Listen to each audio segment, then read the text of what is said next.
They now have to cook a two-course meal that they've designed themselves. Mark's risking it all on an ambitiously complex chicken main course. Let me get this right now. So we've got chicken breasts with butternut squash and celeriac, with a sauce containing shiitake, champagne and tarragon. Correct. Is this a style erring on the edge of dangerous? I think it is. I think I've got a pretty unorthodox style, and I'm there to experiment with stuff, and I don't necessarily need to follow the norm.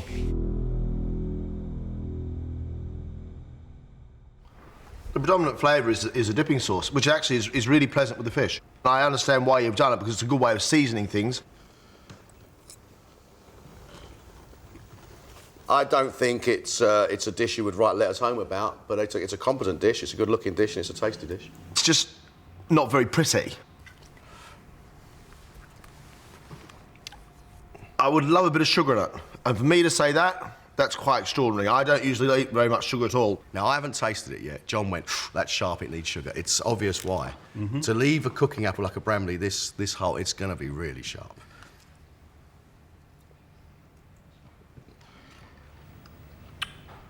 Three-fifths of that mouthful was close to luxuriously wonderful.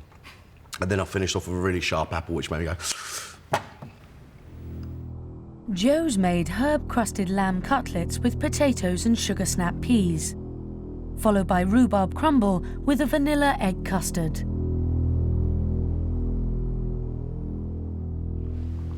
The lamb and its herb crust is lacking flavour. You've got to pack some herbs in there, you've got to pack some flavour into that. Must try harder, I think, would look on your school report.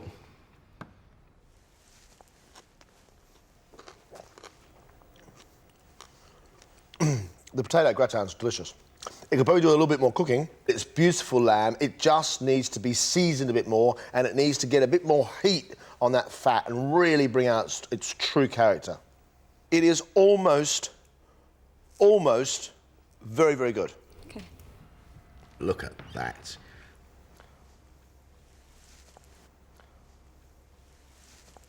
The difficulty with just doing straight rhubarb is that you end up with lots and lots of liquid, and that can make your crumble non-crumbly. You can see it, can't you, becoming a bit of a lump. Regardless of whether you had done a great crumble or a terrible crumble, I got to applaud you for making fantastic custard.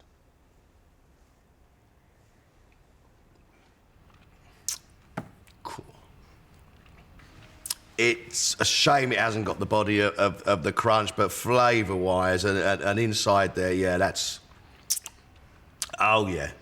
Yeah, I think any Englishman saying no to a rhubarb crumble like that should have his citizenship revoked. Mark's created phyllo-wrapped goat's cheese with plum sauce, and a main of chicken with celeriac, butternut squash, leek and courgette linguine, and a shiitake mushroom champagne and tarragon sauce. That's a lot of goat's cheese, Mark. Yeah. Wow. I mean, that's... gee whiz.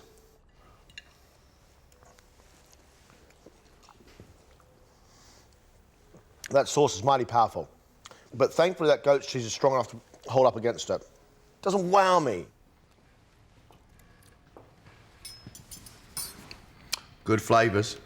Silly, pretty, nearly nowhere near salad on it. With some good, you know, even a rocket salad with some tomatoes. We're there.